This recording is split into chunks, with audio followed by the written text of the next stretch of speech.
Hi there, you're listening to Pod 'em Up. My name is Ollie and this is Tibbs. Hello. We're going to be talking about PS1 survival horror Dino Crisis today, but before that, there's the important matter of Streets of Rage 4 to discuss, plus Tibbs has a bit of a change of heart about Final Fantasy VII Remake. All that and more to come on episode 21 of the Pod 'em Up podcast.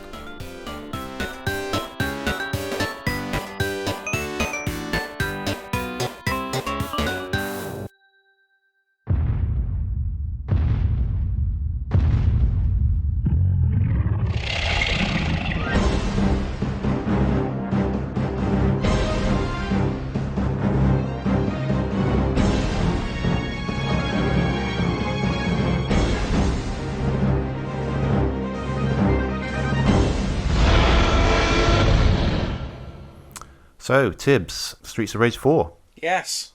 It came out last month. I think we weren't sure when it was going to come out, and No. a couple of weeks later, I think it popped out. And yeah, we've been playing it. What have you thought? That's rubbish. It's a bit naff, isn't it? Yeah. No, it's brilliant. I love it. Yeah, it's very good. It's really good. I must admit, I haven't played very much of it, actually. I think I'm going to hold off as much as I can until like the physical release comes out. Really? Okay. Yeah, I like the idea of just a new game coming in the post, and you put it in and you play it rather than going straight on the shelf because you've already played it, you know. Ah. But so I've only played what we've played online. Actually, I haven't played any more since then. Oh wow. Okay. Yeah. But I wouldn't mind. Actually, I wouldn't mind playing a bit more of that, and maybe even completing it with you. But then after that, I'm not going to touch it. So Yeah. at some point, yeah, we've played. Listeners, we've played. I think the first 5 levels, was it, together online? I think we played up to about the 5th level. It was the underground section, wasn't it? Yeah. And then, Yeah. Very good fun. That's amazing. Co-op. Yeah, just like just like the originals, really. But I think they've done the right thing by going down the graphical route that they have. Yes. Because I think there was a lot of concern from a lot of people that it wasn't like, you know, the original pixel art graphics and everything. I was a bit not skeptical, but the first screenshots that come out, I wasn't sure how I felt about it. Really, it looked good, but I wanted to really see it in motion before, before I was really taken with it, I guess. And I've tried to avoid any spoilers, so I haven't watched any of the gameplay stuff that had come out before, any of the video stuff. So yeah. I was still a bit apprehensive about how it would all play out, but it looks tremendous. It's so good. Yeah. And you and I played it on Xbox Game Pass. We did, yeah. The Xbox version is really limited. Is it? Compared to basically every other version. On the Nintendo Switch version, which I've also got, you've got an actual classic pixel mode video mode that you can use.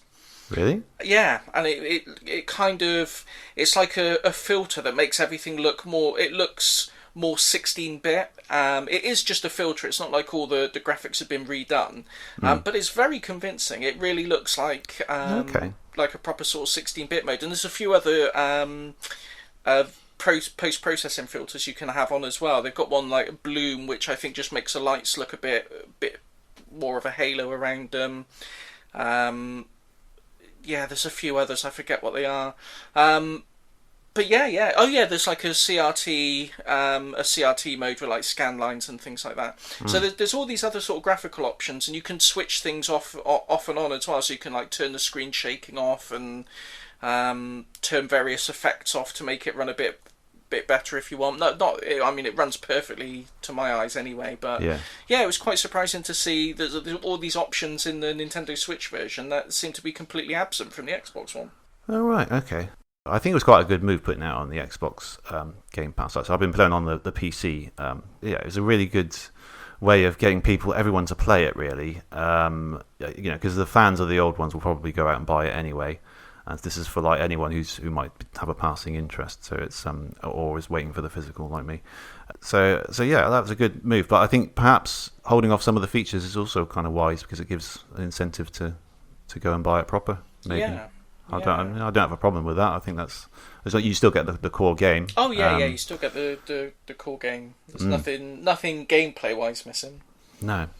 Yeah, I was very impressed by just the way it handles as well. It feels perfect, doesn't it? It feels really does, like the speed of it. It feels much more like Streets of Rage 2, more than anything, I think. Yeah, I don't. Now I know you haven't completed it. I'm a bit. I don't want to spoil anything for you, but Okay. I don't know how much you know or don't know already. But do you know that there's unlockable characters? Yes, you can unlock pretty much all of the previous characters from Streets Yeah, of Rage yeah, games good. in their pixel art form, anyway. Yeah, I was going Yeah. to say what's really good is that you can unlock the Streets of Rage 2, Streets of Rage 3 characters, and the original Streets of Rage characters, and it feels perfect. Does it?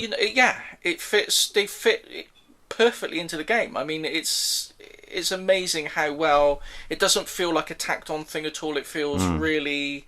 They've really captured the handling of the original game so well that you can just drop these characters in with very few changes and they work just like you remember. It's amazing. That's brilliant to hear. Yeah. Are they easy to unlock? At what point do they unlock?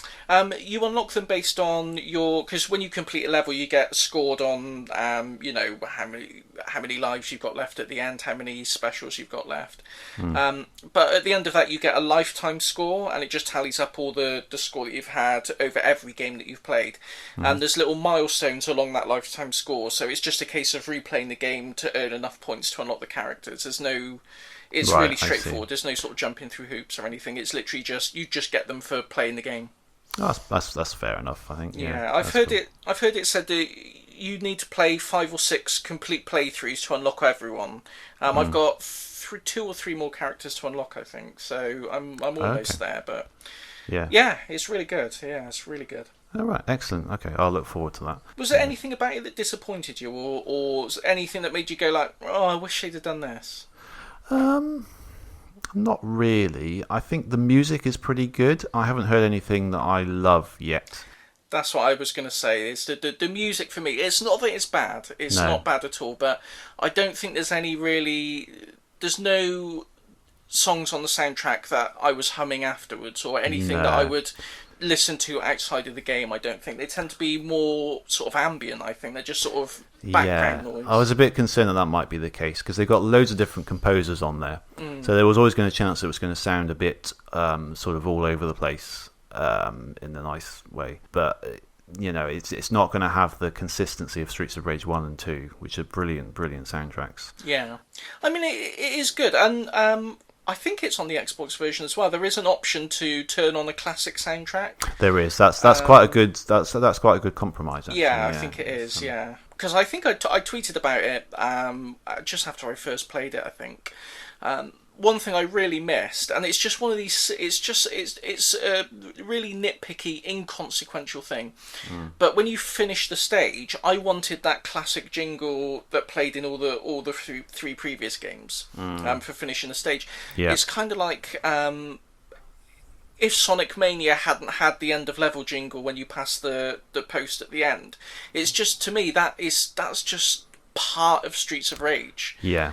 And the fact that it has got like a little jingle, but it's so understated. It's very underwhelming. It's a similar sort of thing, but it's very toned down compared to any other sounds that you've just heard or are going on besides it, and it just gets drowned out. And it is a shame because there's definitely a sort of a nostalgia related to that particular jingle. It's one of the most memorable ones in the game. Yeah, absolutely. And the character select as well. I was really hoping that they'd have like a little remix of the character select's music. They do, don't they? I think I heard it briefly. I'm sure I heard a bit of that theme in it.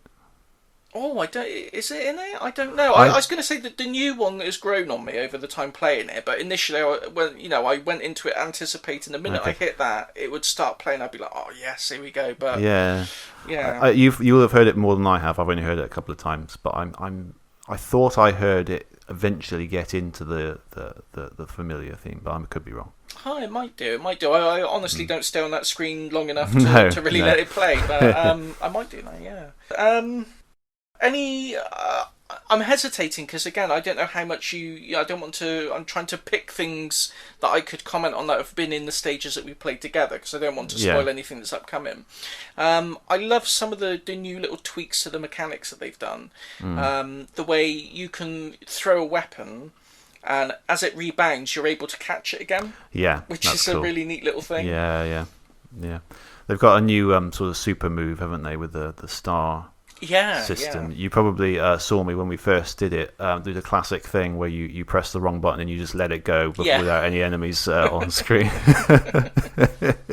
That's such a classic thing of like side-scrolling brawlers, isn't it, where you accidentally let go of your special move.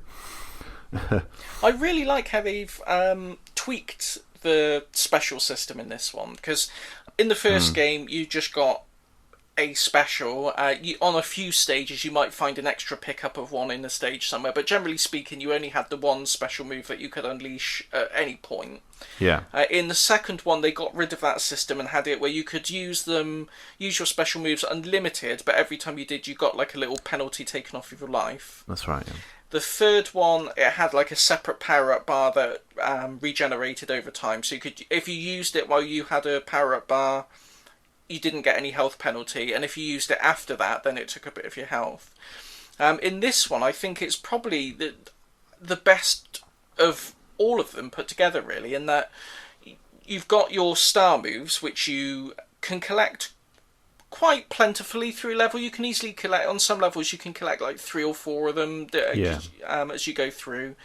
But in terms of your common special moves, you can use them and it takes a temporary chunk off your life, and you can recover that by just using normal moves. But if you're hit by an enemy, then you lose that life completely. So it gives you a chance. You can use a special move if you're getting crowded by enemies. You can like unleash a special just to get a bit of breathing space, and as long as you're able to just land enough hits after that, you can earn all your health back that you lost on the special. It's a really nice sort of risk-reward thing they've got going on. It works really well. Yeah, I agree. I really like that addition. It was always annoying in the second one where you'd lose a bit of health just for fighting, and you're kind of hesitant to use it again, really, if you're in a tight spot, but yeah, it's a really good addition. And it's really cool because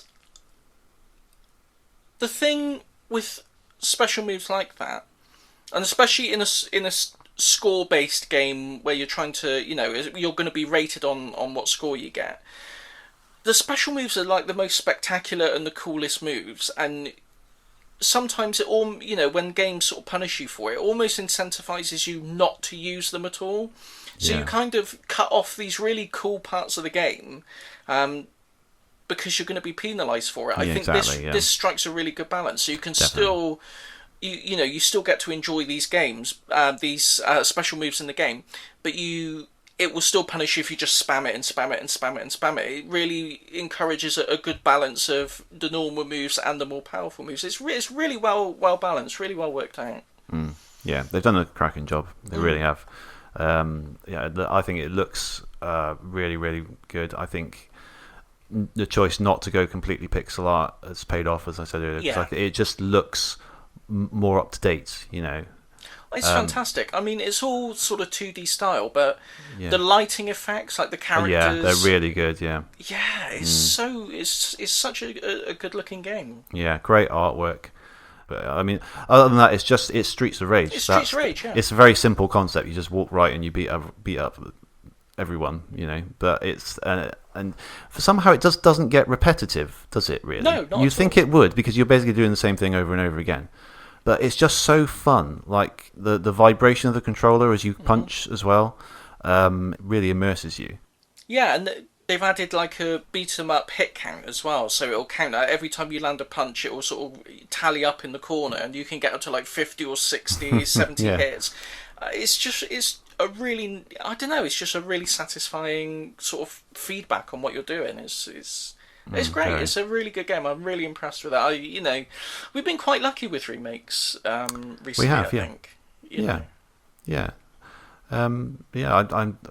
I will definitely go back on it a little bit. I think because I'm going to find it difficult not to. But we'll certainly get back online and finish that game anyway. Mm-hmm. Yeah, definitely. And then when it comes in the post, I'll have a good go going through it several times and getting all the characters and everything. I look forward to that. Yeah. So, what else have you been playing this month? I've been playing quite a lot, to be honest. Yeah, I saw a few things come up on Twitter. Yeah.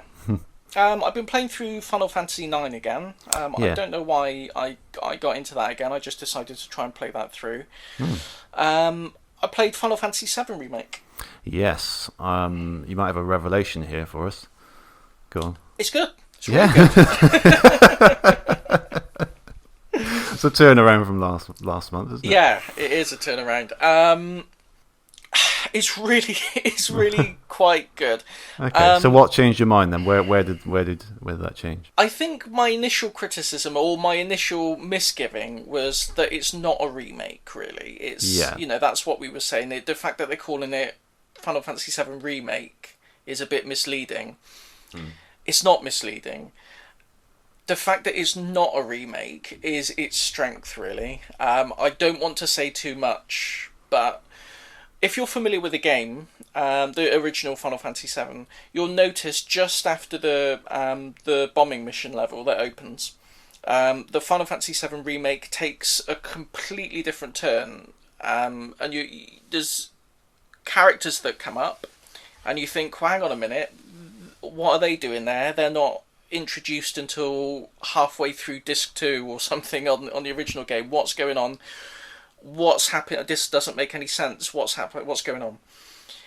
And all the main story beats of Final Fantasy VII, at least up to the end of Midgar, all the main story beats are there, but it's all a little bit different, and it all starts to go in a completely different direction, and it's really good. It's really good. The battle system, it's a bit, I don't know, it's the best they could do to try and satisfy both sort of crowds, I think. People who wanted the original style and people who wanted the new one. It can be a bit cheap at times. Enemies can cancel your moves while you're doing them sometimes. So you've got the active time battle, you wait for your ATB bar to fill. You tell the character what you want to do. If you're playing in the classic mode where you select your options from the menu, say you wanted to heal another character, while your animation just starts to animate, and then the enemy can attack you and it will cancel your move out. So you have to wait for your bar to fill again, and in the meantime, whoever you were trying to heal could have been knocked out. Right, and it happens so often. Oh, okay.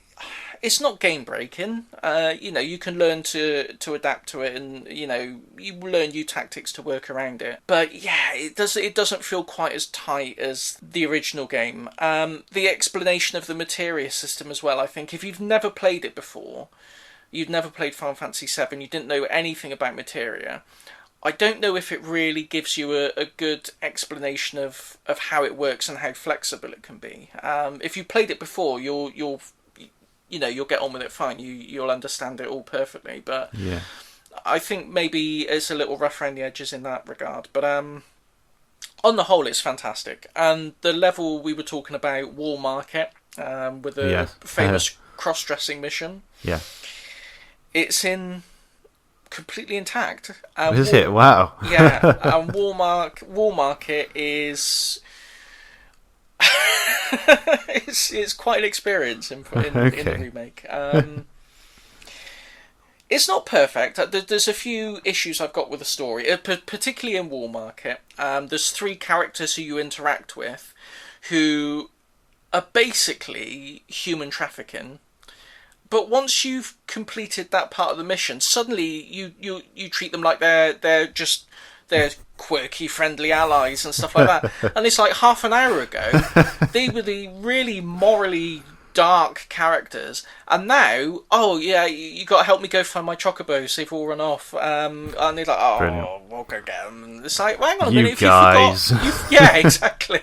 And it's like, if you forgot what these guys do for a living, it's a bit, it's a bit. Yeah, but once you get past that, they're such great guys, honestly. Yeah, you'll get on famously with them. Just avoid what they do for a day job and you'll be fine. Yeah, exactly. Just ignore. But, yeah, it really. there's lots of little sort of side characters in Final Fantasy VII that really get fleshed out in this one. It's really good. I don't want to say too much. Again, we really want to avoid spoilers. Yeah. I think it's a game that you'll get the most out of if you don't have any idea where it's going and what it's planning to do. Okay. But I would say that the name Final Fantasy Remake was very deliberately chosen, and it becomes clear, particularly in the last sort of battle of the game, why that name was chosen and what it means. But that Okay. I'll leave it at that. Okay, very interesting. How long is it? I think I did it in about 40 hours, 35 hours, 40 hours. Oh, wow, okay. So that's that's a good chunk of the original game length, really, isn't it? Yeah, this is going to be an epic one. Yeah. I'm going to struggle to fit that in any time soon, I think. I don't know. I'll see if I can get around to it at some point, I think. But it'd be good to do it in chunks. Maybe just try and fit in, because it's split into chapters rather than... it's not like one continuous story like the original. There's different chapters that it's sort of split into. So you could try and do it like a chapter a month or a chapter a week or something, and you'd sort of spread it out like that. But I would definitely recommend it, particularly if you like Final Fantasy VII the original. Yeah. It's definitely worth playing. It surprised me. I was all ready to tear into it and say how disrespectful it was to the original and how it missed the point of the original, but no, it's doing its own thing and it's doing it in a very interesting way, so it gets my seal of approval. Wow, that's that's quite a statement. Yeah, very good. Okay, brilliant. What have you been playing? Not a lot, actually. I played bits here and there. I've been working on my interface that I mentioned last month. Yeah. I've also been somewhat obsessed with chasing 60 frames per second on my streaming solution, from going from my PC upstairs to my downstairs living room. Okay. I was about to say you're not becoming a frames per second snob, surely, but no, if it's streaming, no. I can understand that. No, not it's just to get almost a like for like experience as much as I can, and I'm pleased to say I've achieved it. Originally I was going with Steam Link that was on my TV. I've got a Samsung TV. It's got the Steam Link app, and it works fairly well, but it's not perfect. I got a Raspberry Pi 4 because I thought it's got better Ethernet connectivity now, so I thought that might be it. But I still couldn't quite get it right, and that was on Steam Link. There's also an alternative called Moonlight, which you can use if you've got an NVIDIA graphics card. I was going to say that's the open source NVIDIA thing. That's right, yeah. I couldn't get that to work on the Raspberry Pi. So the other option, which I was kind of favouring anyway because it's a bit more versatile, is get a mini PC, like a really quite cheap sort of small, very small PC. So I plumped for that. And I've put Moonlight on that, and it is perfect. It's like plugging your PC into your TV. Maybe a frame or two of lag, which is barely noticeable 99.9% of the time. It's really, really good. So I'm very happy with that. There's a few games I've been testing on that over and over again to just try and get the perfect thing. Mainly Sonic games, just because for sort of lag, because I know how responsive a Sonic game should feel, and just for the frames per second, because they move very fast. I remember we talked before when we were talking about game streaming services. Back when OnLive was the thing, I remember playing Sonic 1 over OnLive, and it was unplayable. It's actually a great test for streaming, because you know how smooth it is, and you know how laggy it is. It's now working almost. You would almost think you're playing a machine plugged into the TV, which is really good. It's all I've got home plugs on both ends, so I've got Ethernet going through, and it works perfectly. I've got actually you can hook the controllers straight to the mini PC and have it go through, but I'm getting a better result just for compatibility and stuff, because luckily my room is sort of almost directly above me, so I'm just Bluetoothing straight to the PC with the controllers.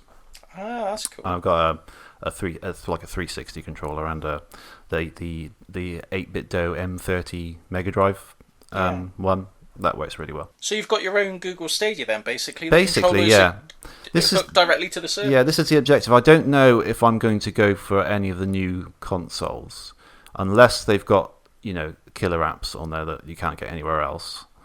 I might be more inclined to just go the PC route, to be honest. I'll keep the Switch and like whatever Nintendo's doing probably, but I just think I like the idea of having everything all in one, like all the emulators as well.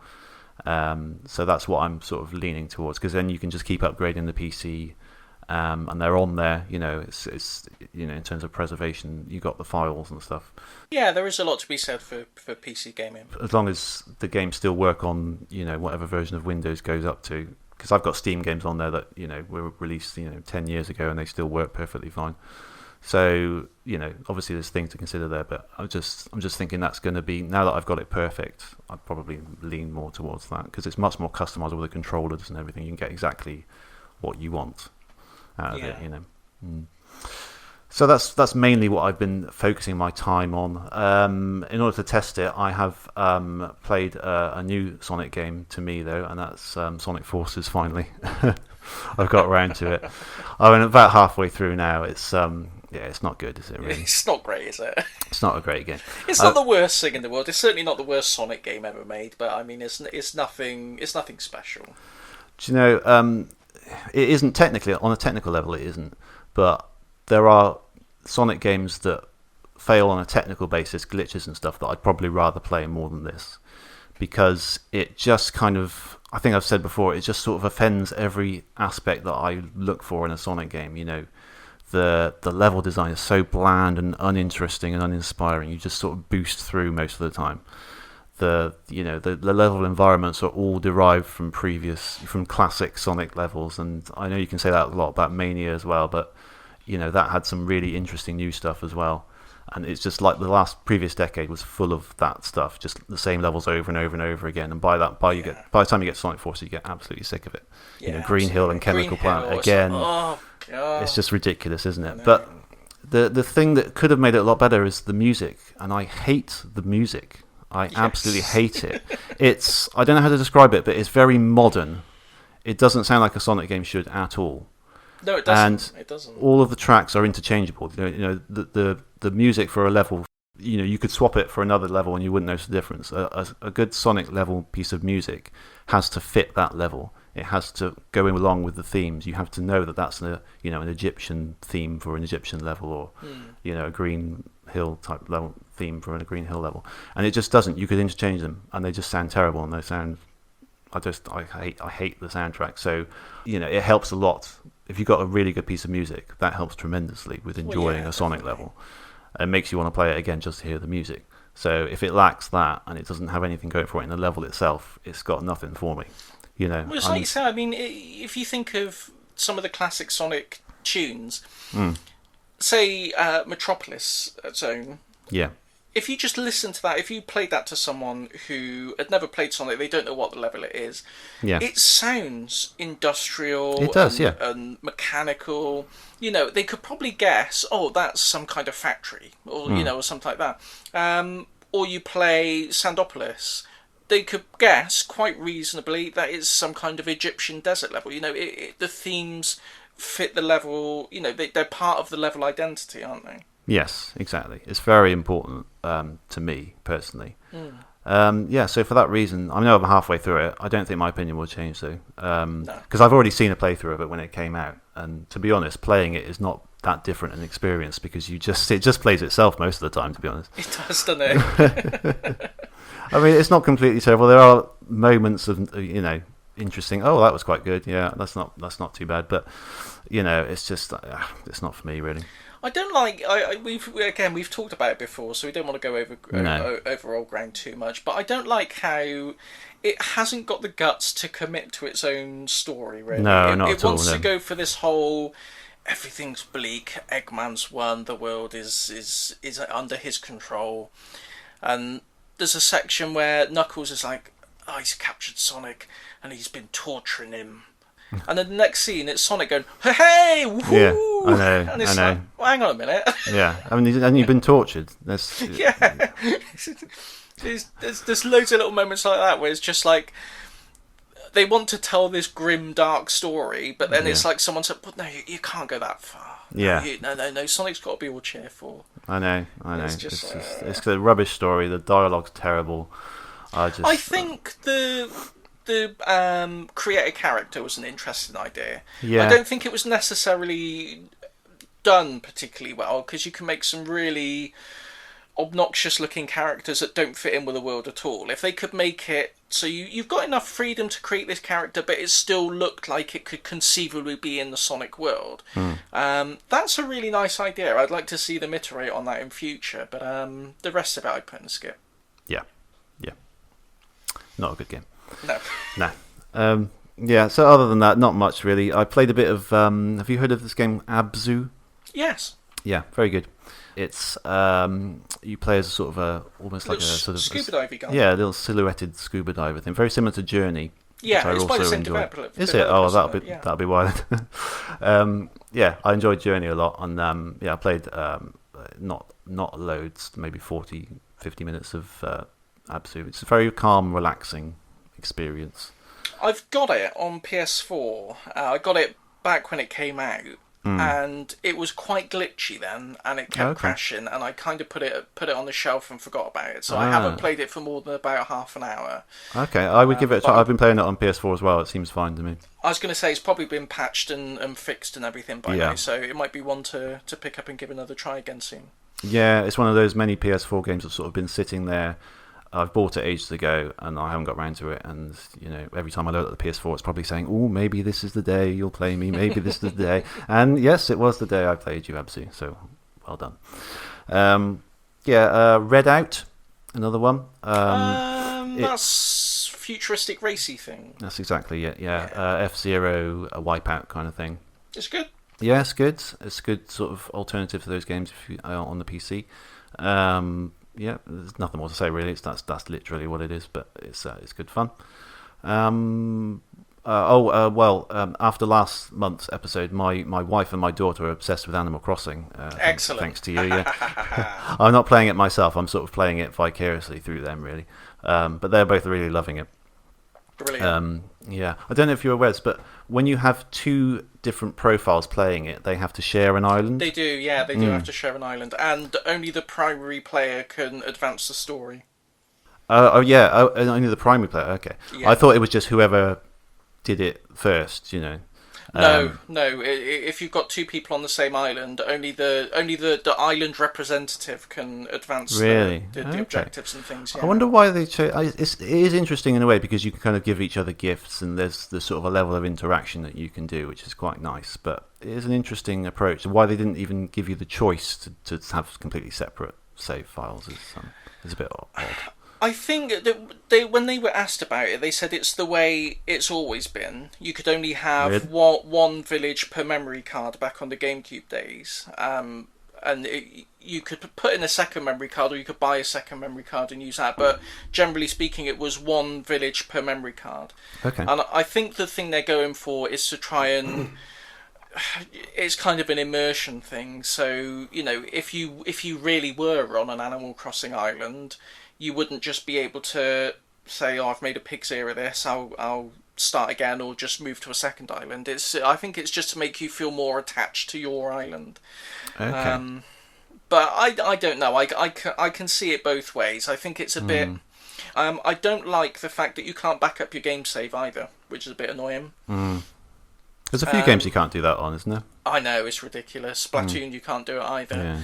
Yeah. It's to stop people editing the saves and jumping online and playing it all hacked and stuff. Which is I can see that for Splatoon, but Animal Crossing, you should be able to do that, surely. Yeah, you should be able to do that. Honestly, I might have tweeted about this a few times. There's so many sort of pundits on YouTube who are doing these really sort of philosophical long diatribes about whether Tom Nook represents predatory lending and the failure of capitalism and stuff like that. It's Animal Crossing. Yeah, for God's sakes. He's a fictional raccoon. Yeah. Have a word. It's just a lovely game. It's a lovely little game. It is a lovely game, yeah. As I said, I've enjoyed watching them play it, and there's no sort of peril in it, really. No, is there? it's just nothing. You just kind of build the island at your own pace. You get through life. You do your various jobs and things. And it's you nice, say that. If they had Red the fox, I think his name's Red. The the art dealer who turns up on a little tugboat on the island. I haven't, not that I've seen. Oh, he sells you works of art, but they're all forgeries. Well, they're not all forgeries. I bought like 5 works of art from him because you can have them displayed in the museum. Yeah. They've all been turned away except for one. Say, I can't accept this. It's clearly a forgery. It's not. It looks all right to me. You know. That's really funny. And it's really subtle things. It'll be like the Mona Lisa will have like the left arm over a right arm or something like that. You need to be like an art scholar to know the difference. I don't know. I've wasted so many bells. I could. It's ridiculous. Oh, I'll have to look out for him and warn Abby about it. Yeah. Yeah, I'm unfeasibly annoyed about it. I'm irrationally annoyed. Okay. All right. Fair enough. Yeah. So apart from that, there's no peril really. No. Yeah. And Alice just loves it. Her favourite thing at the moment is just to sort of wander around, go to her wardrobe, change the clothes, and then have a look, and then change them back into something else, and just to do that over and over again. But it's amazing. With this controller, she's so good. She navigates all the menus and everything, and I'm amazed at how quickly she's picked it all up. You know, she could walk around the island, go exactly where she wants to go. It's brilliant to see as someone who's keen to get her into games. Yeah, you know, she's picked it up really, really well. So it's a perfect game for kids, isn't it? It is, yeah. It's perfect. I'd much rather have her playing that than some sort of rubbish Dino app. Crisis. We'll get to that in a minute. Some sort of rubbish app, Oh yeah. It's much higher quality kind of thing. Yeah, it's just really wholesome. It's just and I said it last month, I think. Where, it's the right game for these uncertain times. Where everything's all stressful, everyone's worried, everyone, the world's going to pot. And on Animal Crossing Island, it's just nice. Yeah, the coronavirus clearly hasn't reached the Animal Crossing Island because they're all going about, quite happily. No social distancing there. You can get a face mask though for one of your characters. Yeah, I'd have took that out. Interestingly, I saw one you could put on in the character in Sonic Forces as well. Can you? I don't know if that's a recent addition or not. But yeah, I thought that was quite interesting. I thought, oh, right, you can put a face mask on. That's topical. Right, so anything else to discuss? There probably is, but no, I mean Tony Hawk's. Oh yeah, thing. Tony Hawk's remake. Yeah, coming. What are your thoughts about that? I was excited about it. There's a skateboarding channel. I don't skateboard myself. Never have. Too fat. Not athletic enough, basically. Not to put too fine a point on it, but I admire it as as a skill, as a discipline. Oh yeah, definitely. It's very impressive. Yeah, there's a skateboarding channel on YouTube that I watch called Rad Rat. And he particularly covers skateboarding in general, but he does a great series where he's aiming to play every single skateboarding game ever made. Nice. And he's quite an authority. He really knows the Tony Hawk's games inside out, back to front. And he uploaded a video where he analysed the videos, the trailers that they released for the remake, frame by frame. And there's lots of little hints in there that it might be based on the code base of Tony Hawk's HD, which was rubbish. And that's a bit unsettling. Yeah, I've heard bits about this. I don't know. I haven't played HD, so I don't know what it's about really. It's not good. What's okay? So it's the Sonic Forces of Tony Hawk's series. Okay, I get you. I'm with you. All right. So that's based on that, is it? Even though that's quite old in itself, isn't it? According to apparently there's an interview with the developers who said they've actually got members of the original Neversoft dev team on their team working on it, and that they've actually pulled all the physics engine from the original Tony Hawk's Pro Skater 2 code base. Okay, that's what you would need to do. Yeah, or mimic it, But then when you watch Rad Rat's video and he's showing you really little idiosyncratic things that are, they weren't in Tony Hawk's 2 or 3 or 4 or Underground or any of the others. These little annoying little things that were, characteristic of Tony Hawk's HD. Okay. And I don't know, it just gives you pause for thought, I think. Okay, what sort of little physics quirks and things? Yeah, it's little physics quirks. Like when the board lands, if you're doing a vert trick and you land it, there's a slight wobble on the board. It's really.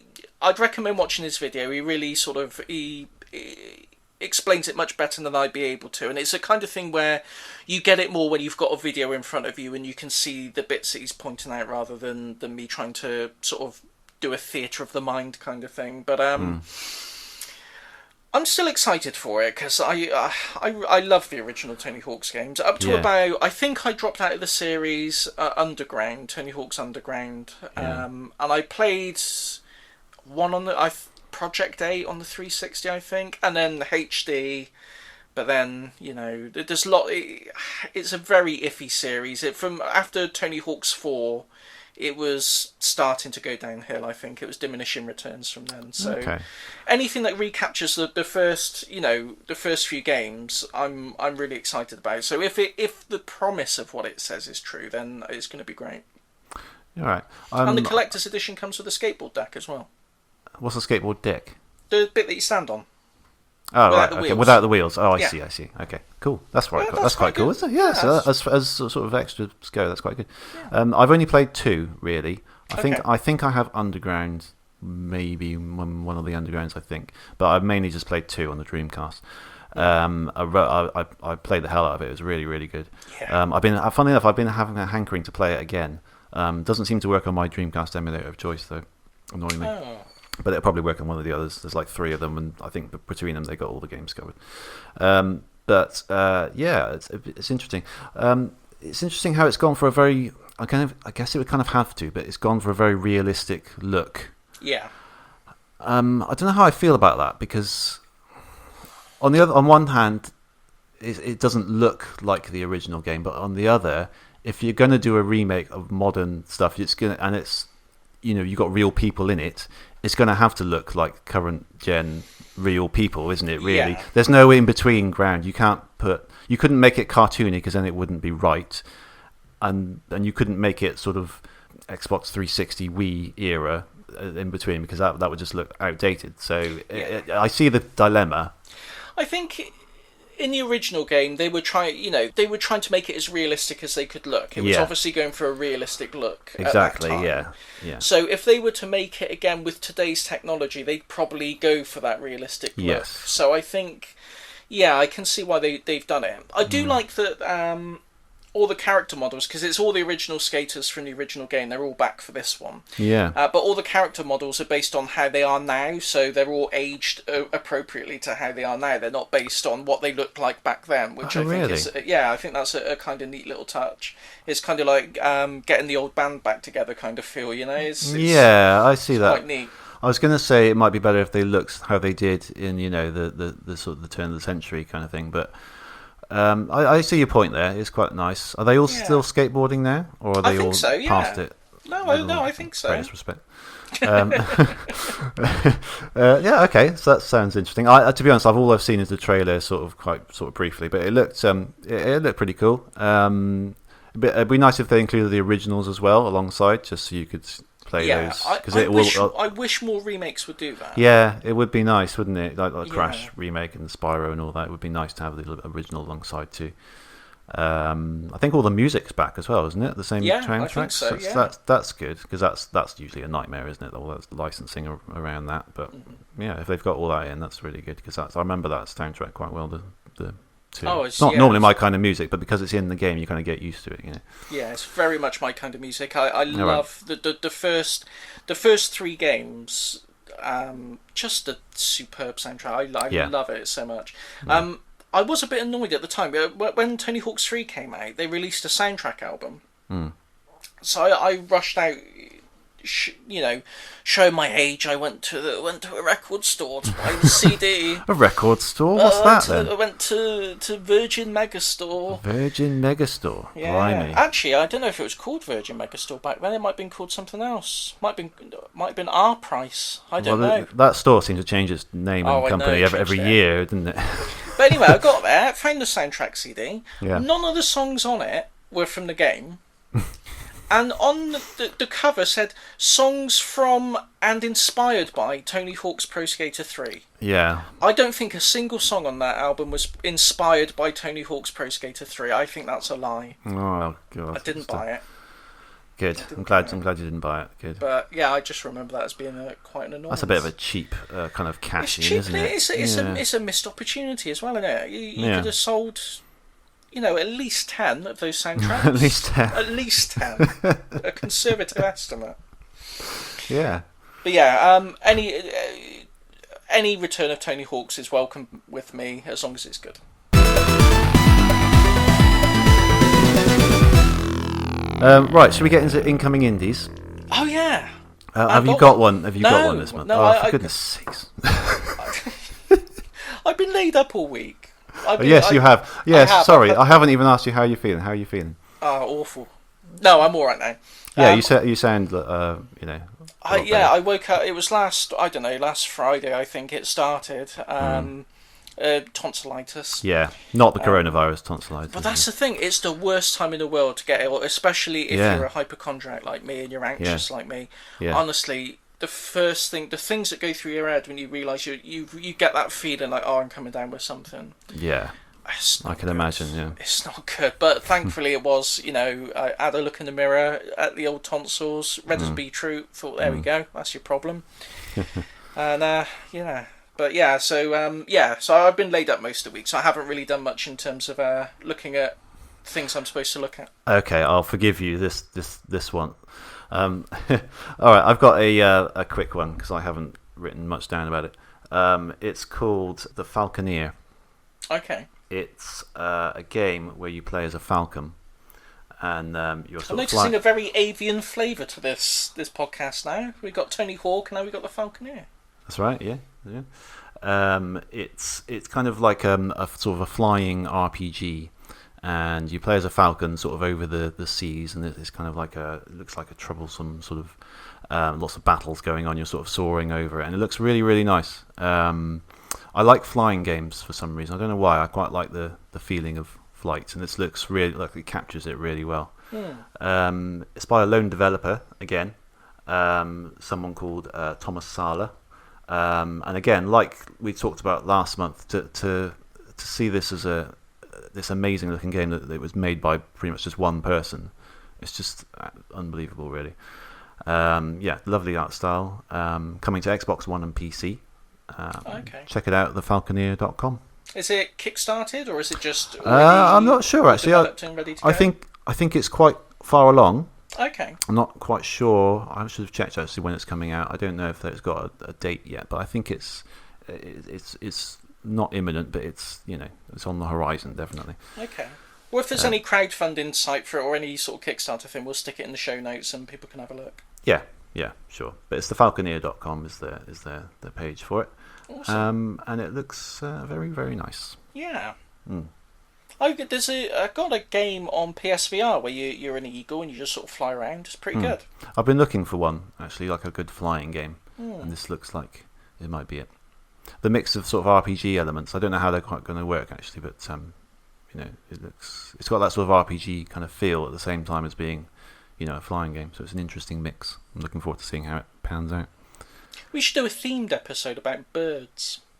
Yeah, we should. How many games are there about birds? So I can think of quite a few actually off the top of my head. So that Angry Birds,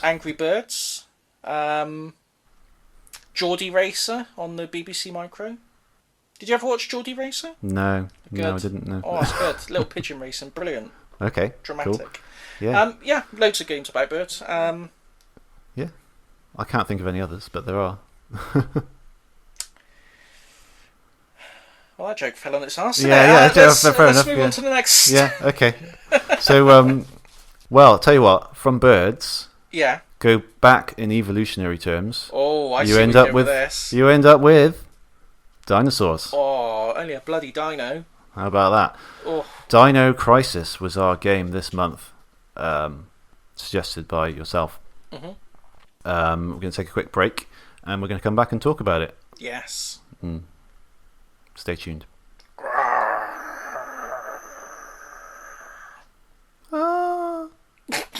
That was was the human running away from the big time. So anyway, yeah, we'll see you. Bye. I didn't expect that.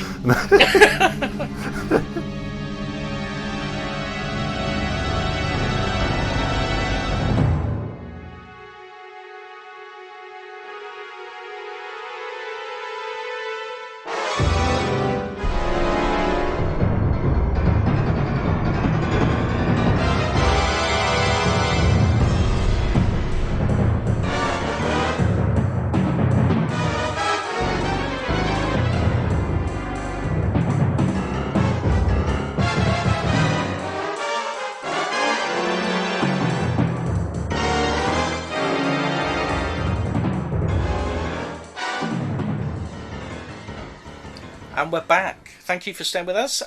This is our discussion of our book club pick of the month, Dino Crisis. Mm-hmm. Dino Crisis. Crises le Dino. Yeah. It's a survival horror game. It is. Or a panic horror game. A panic horror game as it was advertised. Yeah, yes. I did see that. Yeah. So let's run down some of the basics. So it was developed and produced by Capcom. Mm-hmm. It was originally for the PS1 in July 1999 in Japan, August in the US, and October in Europe. It was also released on the Dreamcast and PC in late 2000. About £15-20 will get you an original PS1 copy. Yeah, something like that. It's not expensive. No, it's not.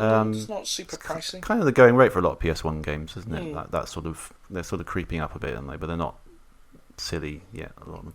They're not Sega Saturn prices yet. They're not. No, that's true.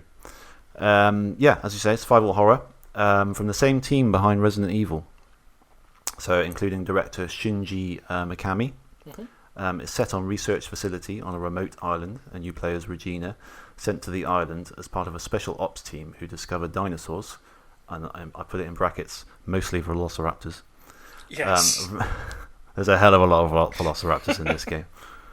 Roaming about the complex, and you must discover the mysteries behind what has caused them to be there.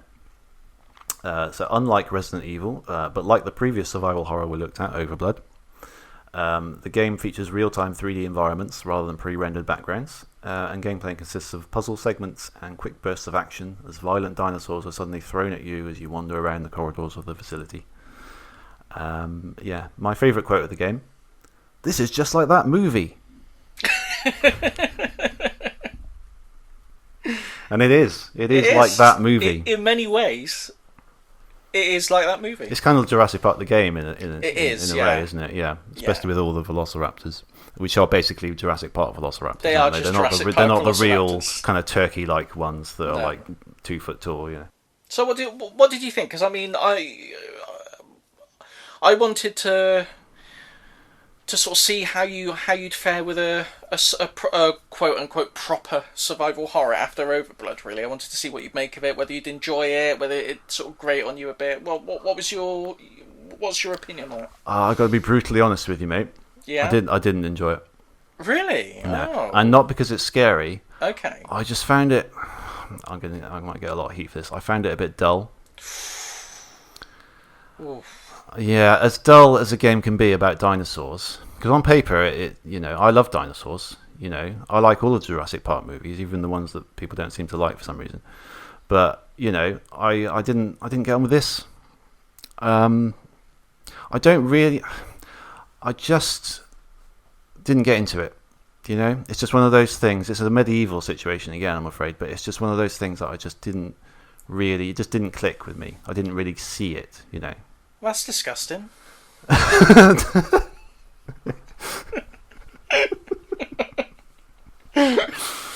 Yeah, that's what she says when she first sees a dinosaur. Sees a mutilated corpse. Well, that's disgusting. Yeah. Yeah, that's the normal reaction. Yeah, sorry, mate. I don't know. I didn't get on with the characters. I didn't like the characters. Really? I didn't engage with them at all. Really. Not even Regina. No, not particularly. Oh dear. I didn't play loads of it. I didn't complete it, certainly.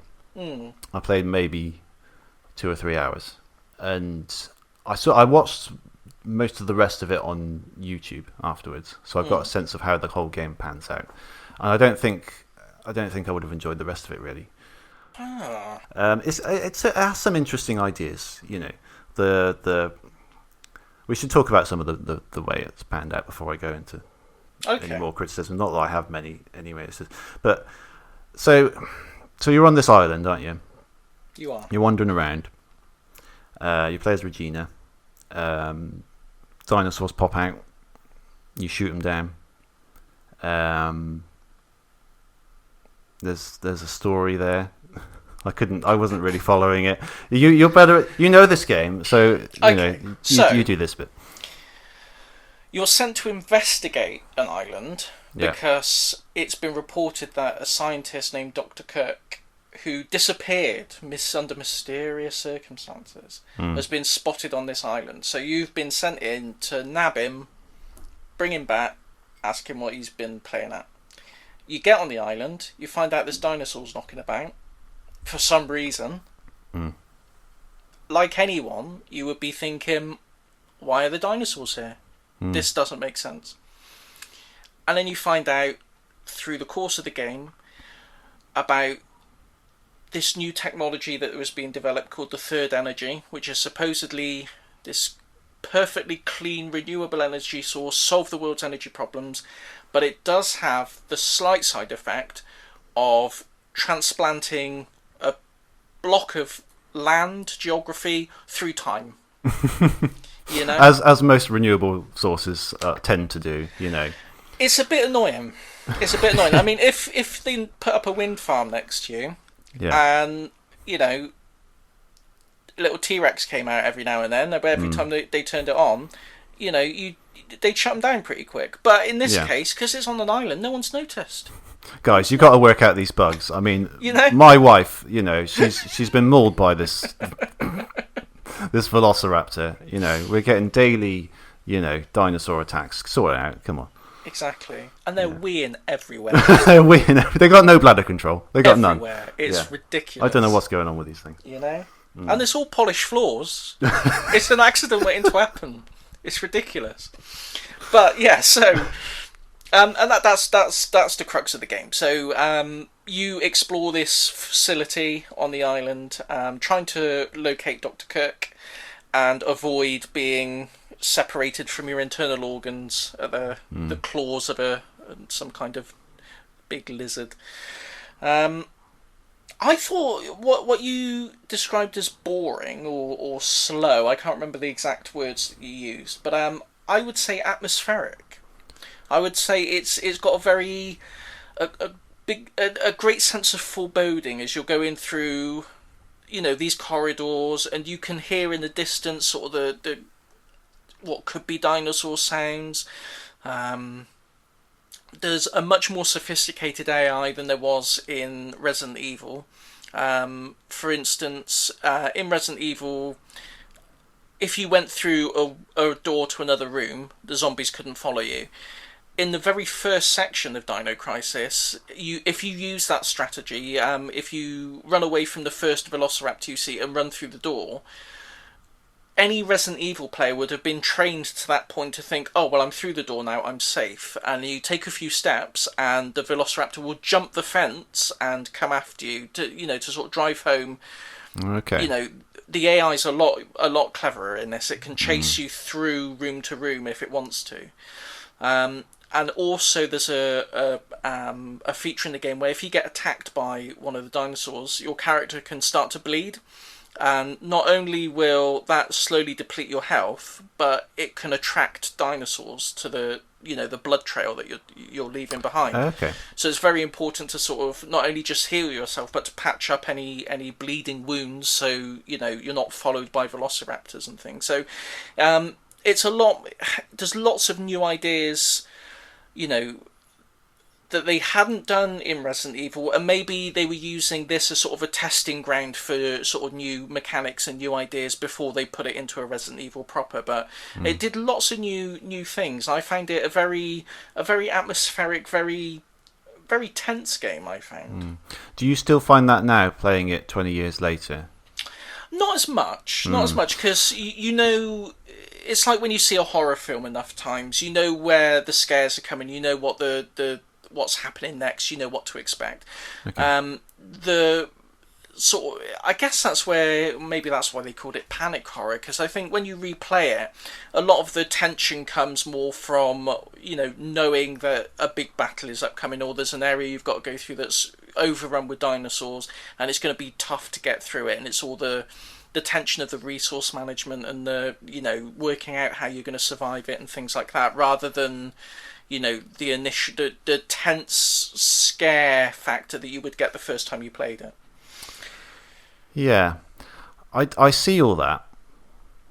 I got so scared I had to turn it off and get a piece of toast when I first played it. Really? That's the truth. I remember it very vividly. I went downstairs and made myself a bit of toast. Yeah, I think the thing is I'm lacking context in this, because as we've said before, this is my second survival horror ever. I've never played a Resident Evil game. Just never appealed to me. Even today, as an adult, they don't appeal to me. I don't like horror, for one thing. But even something that I don't think will scare me, it's just not my kind of game. The sort. I've never been into the gore. I've never been into zombies. I've never, that it's just not part of me really. Yeah. So I think playing this at the time, I probably would have been a lot more scared. Playing it now, I wasn't really scared at all. It's got a few jump scares in it. Excuse me. The T-Rex bursting through the window. Yes. Definitely. I had a little jump for that. Definitely. Yeah, and there's a few other things like a Velociraptor will pop in occasionally, and that's it's a similar sort of thing. And it's very sort of sudden, and it does the job there. But I just didn't feel the tension. I got to admit, I don't know why. And I can only attribute it to being, coming 20 years later. Obviously, the graphics and the sound and everything aren't up to the atmospheric capabilities of what you would have today. The lighting and stuff like that. It's just not. I don't know. I didn't feel it, and I didn't feel any sort of emotional connection to it in that sense. Yeah. And when you take that away. I don't. All I played was a couple of hours, 2 hours and a half. But from that time, I didn't get any sort of sense. I did. It was basically just wandering through corridors. Well, no, it's not that. That's an oversimplification. It isn't. There's puzzles and things. I quite like the DDK door. Yeah. Thing that was an unusual. Basically, you've got to find two different keys, two parts of the same key to open the door, and when you do it, it's almost got like a little word or number puzzle on it. Yeah. Where you've kind of got to look through eliminate the letters to make a word kind of thing, isn't it? And I think they change as the game goes on. So that's they get more sort of complicated as it goes on. Yeah. I mean, I don't want to do it. It's difficult. I didn't want to do it in Injustice because. The things you say do sound quite clever for the time. The whole blood trail thing, enemies following you in there. I can understand if they didn't have that in Resident Evil. I can understand how that would be a big deal. If you loved Resident Evil and if this is the next step up, definitely, I totally see that. But taking that kind of stuff for granted now, because it's not a stretch to imagine those things now in a modern game. I found it difficult to transport myself back there and appreciate those things. And I think I think it's more of a failing with me than the game, because I'm taking it out of context completely. Really, I think maybe it's like you say. Maybe you're just not wired for horror as a form of entertainment. Not really, but I find horror terrifying. I don't like it, but I didn't find this. It just didn't gel with you. It didn't gel with me, but I have enjoyed it in other things like Metroid, for example. There's a tension in Metroid that you get that I have felt more than this, even on like the SNES, the Super Metroid, yeah. And it's just I didn't get it here. I didn't, I thought the music was very sort of basic, kind of like, I think it just uses like the sound chip of the PlayStation, doesn't it, rather than sort of an orchestral thing. So it's difficult to take that seriously. Nah. I kind of like that. I thought that's what I that really is probably It could be this nostalgia for you because you probably remember it. Could probably be, coming to it now, it just sounds a bit tacky and a bit lame. with all due respect to it, because I know it was. I'm sure it was, great for the time and everything. As I say, I don't want to, I don't want the hate mail, and I don't want. But as a newbie coming into it now, I just didn't gel. Didn't gel, and it should have done on some level because it's got dinosaurs in it. I love dinosaurs, but interestingly, it's not the first dinosaur game that I didn't gel with. I got the same experience from a much more recent game, Horizon Zero Dawn. Really? Didn't get on with that. Didn't get on with that. Dude, I love that. Yeah, I can see why, and it's similar to Breath of the Wild, which I absolutely loved, but I played about 6 hours of it. And during that time, they mostly sort of hold your hand through, do this, do that. And I go, okay, this is quite good. And I got to this bit where there's sort of a quarry, and there's kind of enemies down there, like some dinos and some bad guys, and you've got to take them out. Whatever way I took it, I just got killed straight away. I couldn't figure out how to do it. So I thought, okay, maybe you've got to go and upgrade your armor or your weapons and stuff. So I'll go out into the big world. And it suddenly hit me that I have no interest in exploring this world whatsoever. And I don't know why. I just didn't care for it, really. I didn't really care for the fighting the creatures and stuff. And it's a similar thing here. I just didn't get on with it. I've got to be honest. I don't want to get too off topic with Horizon, but I loved it. I really, really enjoyed that game, and okay. I'm really looking forward to. It ends with a setup for a potential sequel, so I'm really hoping that there'll be a sequel.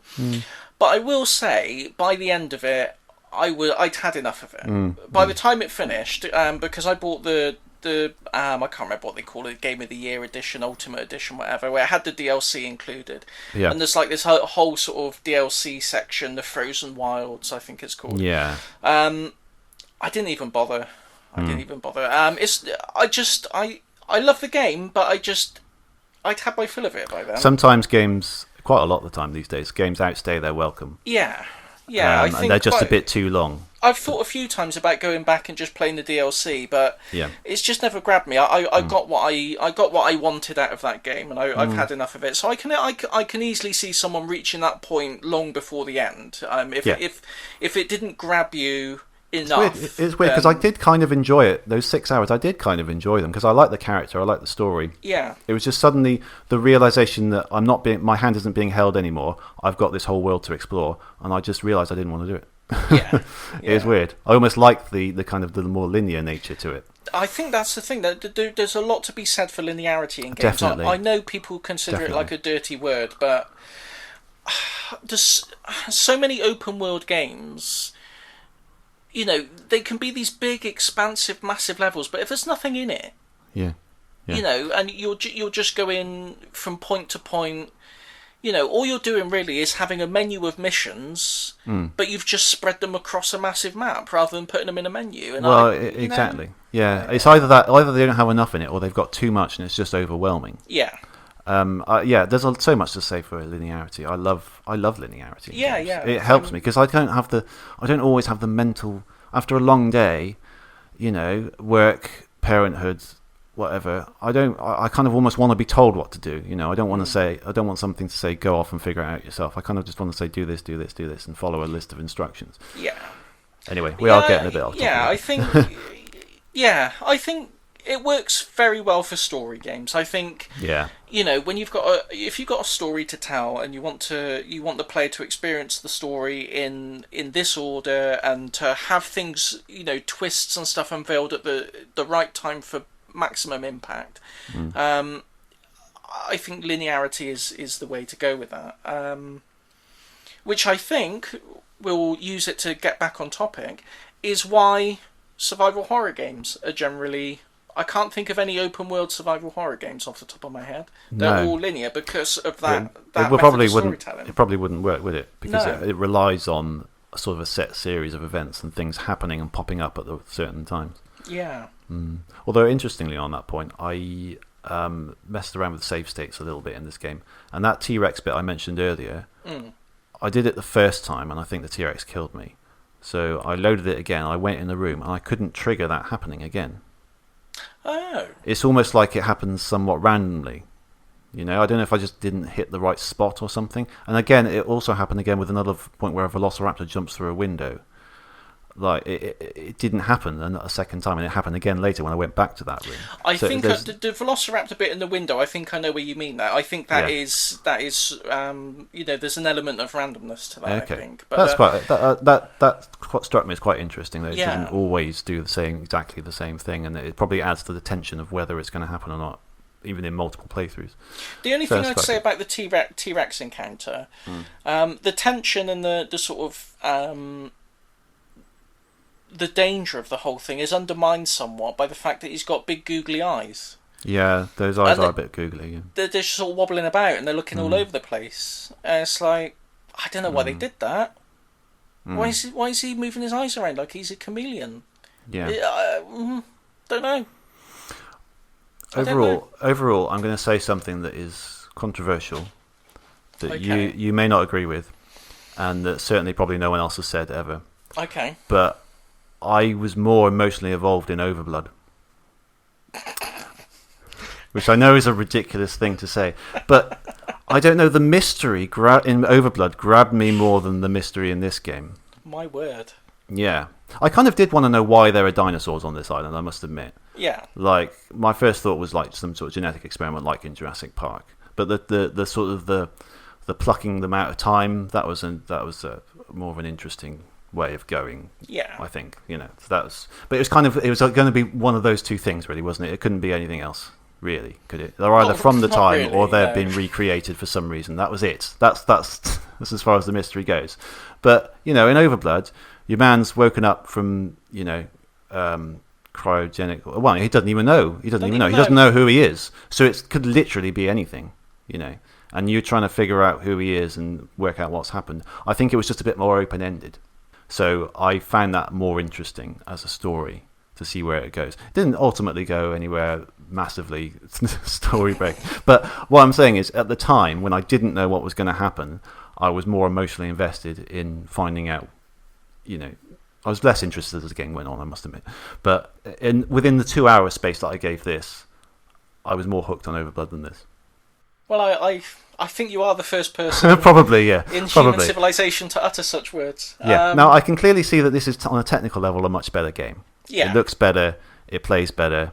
In those terms, everything about it is better. The voice acting is better, all that stuff.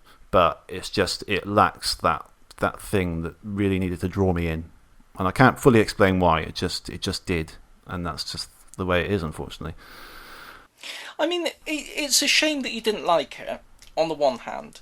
But on the other hand, I do kind of like it when we stumble on a game that we disagree on, because it is interesting to see the contrasting ideas and how we both took completely different things away from the same thing. So, I would have liked you to enjoy it and have a great time with it, but the fact that you didn't, I think, is interesting in its own right. So it's still some good came out of it. Yeah. This episode wasn't a total loss. No. It's always interesting when you play a retro game for the first time and you don't see what everyone else first saw at the time or still sees now, because it just shows how. Well, I was going to say, it just shows how nostalgia colours things, but that would imply that my view is more correct than anyone else's. But that's not what I'm saying. It's just like it's. There is a yeah, I know what you're saying. I mean, I thought that when you were saying about how the music sounded a bit naff, particularly in the first stages of the game, where you're going through the corridors for the first time, it's kind of like a computerized blippy bloppy, like. Yeah. If you hear that now, you might think, okay, that's a bit naff. But to me, I still hear it as, I don't know how old I was, 15, 16, all the lights off in my room, all the curtains drawn, pitch black, really engrossed in this game. And to me, that sounded like really sinister and foreboding. But if you listen to it out of that context, it would just sound like someone going... and so I can see that there is an element of nostalgia that plays a part in that, I think. Yeah, it's all about context, I think, because you would have gone out and bought that game for 40 quid or whatever. It would have been the cutting edge at the time for what it is. You put it in your PlayStation, you turn the lights out. You'd have read a lot about it in magazines, I guess, perhaps. Yeah, definitely. you would be committed to it, wouldn't you? Yeah. I can't recreate that, what you experienced there in that No, setting. you I can't. can't. It's just No. it's not going to work, is it? Part of the if I played it at the time, I probably would have felt a bit differently, even though those weren't the kind of games I was into at the time, or now really. But yeah, it's just I don't know how else to say it now. It just didn't grab me. No, I think that's fair. I mean, it happens. It happens. Yeah, it's got. I could see the interesting ideas in it though. There's also there's a mechanic where you can mix weapons as well, isn't there? Like make tranquilizer darts and things. Darts and stuff. I could see lots of interesting little ideas in there that I thought, okay, if I were more committed to this game, I would definitely appreciate more. But even without doing that, I could see, okay, those are definitely interesting looking ideas that I haven't seen anywhere else. Well, the devs obviously thought different, because for the sequel they threw it all out the window and just made an action shoot 'em up. Yeah, it's just a shoot 'em up, really. It's just a shoot 'em up. Is it? Okay. Yeah. Interesting. I might enjoy that a bit more, to be honest. Yeah, it's literally just shoot 'em up. Little score in the corner. You trade in your score points to upgrade your weapons and things. It's just a plain, straightforward arcade shoot 'em up. I know 3 wasn't that well received. We don't talk about 3. Okay, you don't talk about 3. Fair enough. We don't talk about 3. There is no Dino Crisis 3. There is no. Okay, fair enough. There is no Sonic Forces.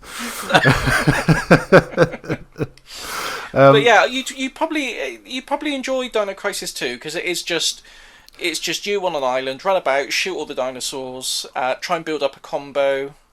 That's much more me. Yeah, and there's like a Dino Coliseum mode where you're just in an arena with increasing numbers of dinos, and you've got to shoot and survive as long as you can. And okay, yeah. It's like the complete polar opposite of what they were going for with the first one. What was the reception to that? How did people feel about that at the time?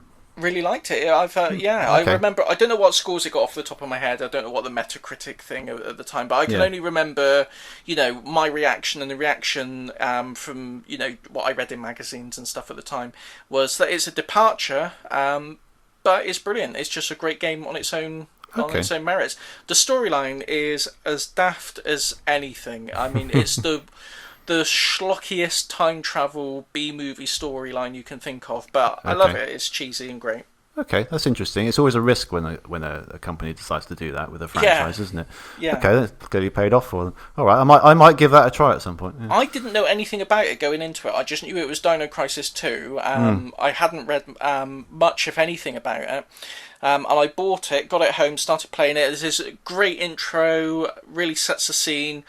And I didn't know what was going on when the game started, because I was expecting it to be like the original.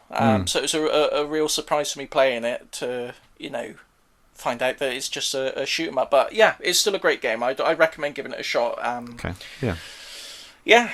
All right. Yeah. I might do that actually. Yeah. So I think it's fair to say that the jury's divided on this one. I say give it the thumbs up. You give it a Yeah. It didn't appeal to me. It might appeal to others, but I would recommend, is the word I'm looking for, caution to anyone playing it for the first time in 2020, because I don't think it will have the same effect to a new player as it would have done in 1999. Well, there we go. I think that's a fair surmising of the events.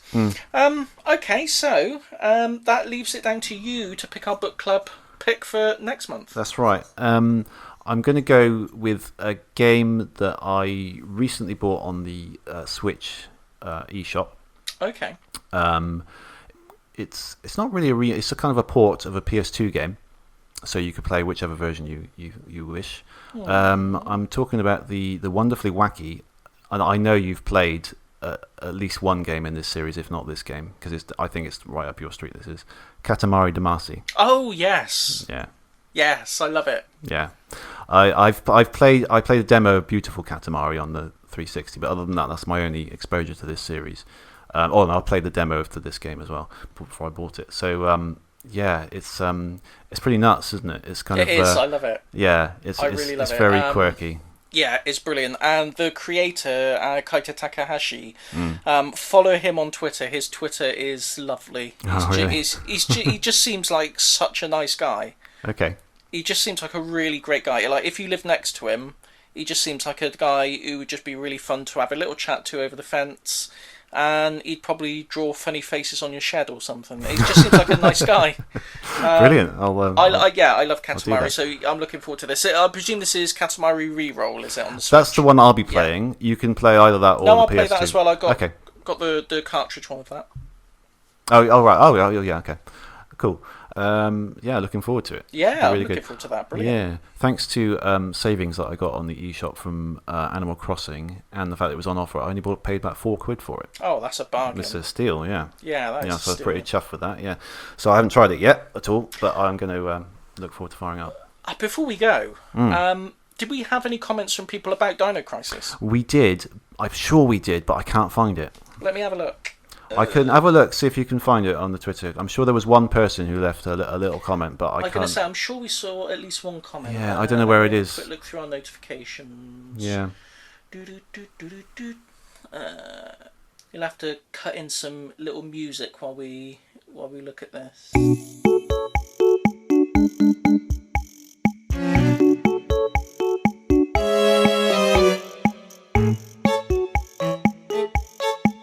Yeah, whoever it was, we're really sorry. We did get the comment there, but I'm just looking through our mentions and stuff, and I can't see the response there at all. No. So it was something like they loved the series. It was quite short and sweet. So yeah, it wasn't. Think they were pleased. It was the fact that it had multiple endings. They were happy with. Yes, that's right. They were quite impressed with the different routes the story could take. That is another point actually that I did encounter. You can choose who you're gonna, can't you? Like 2 people would give you 2 different options to do something, and you can choose which one you're gonna do. Yeah. I thought that was quite interesting. Yeah, it's very interesting. I'm going way back now. I'm sorry, we can't find a comment there. If you send it again, we will definitely read it out on the next show, just as a make good. But yeah. But we do read all your comments, even if even if they get lost in the shuffle. Every communique that is sent our way, we do read and appreciate every single one of them. So do keep it up. Yes. Thanks to Rick as well for retweeting it and asking. Yes. Because he only played Dino Crisis 2, so he didn't have anything to say about this one, but he did put it out there to see if anyone else had anything to say about it. If we ever cover Dino Crisis 2, we should get Rick on the show, and he can share his memories. Yeah, definitely. Is there a remake of Dino Crisis coming? Is that right? No. Okay. Not that it's ever been announced. It's been requested, particularly in the wake of the Resident Evil remakes. Everyone's been pushing for I say everyone, I mean the small contingent of Dino Crisis fans. It's not the largest community in the world, but Dino Crisis fans have been vocal for a long time that they want a remake or like a remaster of some kind. But so far, Capcom have kept stum about it. So who knows? Fair enough. Right. If you want to get in touch with us, you can tweet us at podemup. You can also email us, podemup@gmail.com. Our website still isn't No, working. It's not. I'm sorry about this. I meant to do it, and then I got poorly, and I didn't do it. Yeah, it's fine. But I submitted a ticket, and I didn't get a response back from the host. I'm presuming, like everything else, it's because they're on a skeleton staff. Yeah. Okay. Cool. The other thing worth noticing is we're now on a different host, aren't we? We are. Yeah. We're on anchor.fm. I noticed one of our fellow podcasters, WT Famicom, a gaming podcast. I don't know if they were on it before, but I noticed today when they tweeted about one of their episodes, they're on Anchor as well now. So it looks like a lot of people are moving to that now. Seems like a good little service. It's good. Yeah, I mean, it's free for one thing, which is great relief. But yeah, it's good. I like the interface and everything. It's nice. I'd recommend it to others. So yeah, the point being really is that we're on a new host. I think everything is redirected to this now, so you should be getting it from the right place. Yeah. Of course, if you're not, then you won't be hearing this anyway. That's true. So. That's true. I'm seeing the logic. I'm talking to literally no one. Okay. But yeah, if you're listening to this, you found us. If you're not listening to this, then you didn't find us, which is, a very large portion of the world. All of you guys, make sure you're on the new RSS feed. which we'll check. We'll put it on Twitter just to be safe. We'll we'll check all the different things to make sure that they've all got this episode on them, which would be the giveaway. So yeah, but anyway, all hail our new podcast overlords, Anchor.fm. Indeed. Okay, anything left to say? No, I'm out of words. Okay, well, all the better that we should end it there then. Indeed. All right. See you guys next month then. Bye-bye. Bye, everyone. Bye.